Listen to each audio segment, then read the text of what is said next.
السلام علیکم دوستو، میرا نام ہے اسامہ رشید اور آپ لوگ دیکھ رہے ہیں یوٹیوب چینل انفوٹیک ہب۔ شرک کرنا ایک ایسا گناہ ہے جو کہ اللہ کے نزدیک سخت اور کبیرہ جرم ہے، جیسا کہ قرآن کی سورہ نساء کی آیت نمبر 116 میں اللہ تعالیٰ ارشاد فرماتا ہے کہ اللہ اس گناہ کو نہیں بخشے گا کہ کسی کو اس کا شریک بنایا جائے، اور اس کے سوا اور گناہ جس کو چاہے گا بخش دے گا، اور جس نے اللہ کے ساتھ شریک بنایا تو بے شک وہ رستے سے دور جا پڑا۔ اس آیت سے صاف پتہ لگتا ہے کہ شرک کرنے والے لوگ گمراہی میں ہیں، اور شرک کی سب سے بڑی مثال بتوں کی پوجا کرنا اور ان کے آگے سجدہ کرنا اور ان سے مدد مانگنا ہے۔ ہم سب کو یہ معلوم ہے کہ حضرت آدم علیہ السلام دنیا میں بھیجے گئے پہلے پیغمبر ہیں۔ بت پرستی نہ تو حضرت آدم علیہ السلام کے زمانے میں ہوتی تھی، نہ حضرت شیس علیہ السلام کے، اور نہ ہی حضرت ادریس علیہ السلام کے زمانے میں۔ اب ظاہر سی بات ہے، بت پرستی نے اگر جنم لیا ہے تو کہیں نہ کہیں سے اس کی شروعات لازمی ہوئی ہوگی۔ اللہ تعالیٰ نے حضرت ادریس علیہ السلام کے بعد حضرت نوح علیہ السلام کو پیغمبر بنا کر بھیجا، اور ان دونوں نبیوں میں تقریباً 300 سال کا فرق تھا۔ بس اسی درمیان یہ بت پرستی کا آغاز ہوا، اور اس بت پرستی نے دنیا میں اپنی جڑیں مضبوط کر لیں۔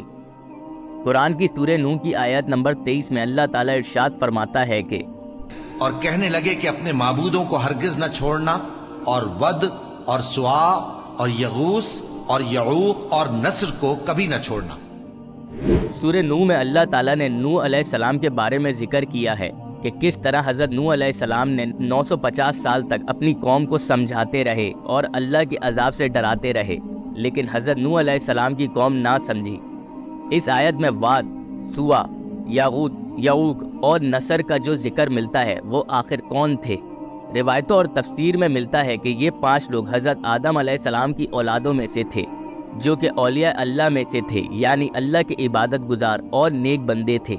ان لوگوں کی اپنی قوم کے درمیان بہت اہمیت تھی۔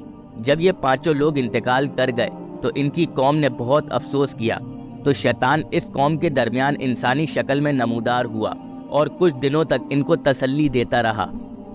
لیکن پھر ایک دن شیطان نے آ کر ان سے کہا کہ کیوں نہ تم لوگ ان کی شکلیں تراش لو اور اپنے پاس رکھ لو، تاکہ تم لوگوں کو ایسا لگے گا یہ ہمیشہ تمہارے پاس ہیں۔ تو اس قوم کو یہ مشورہ بہت اچھا لگا اور ان بزرگوں کی شکلیں پتھر پر تراش کر اپنے پاس محفوظ کر لیں۔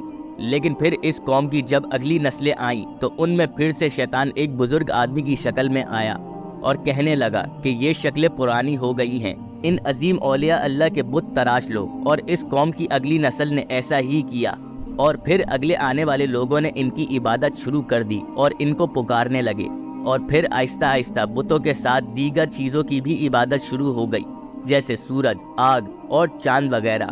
جوں زمانہ بڑھتا گیا ویسے ہی نئے نئے معبود جنم لیتے گئے۔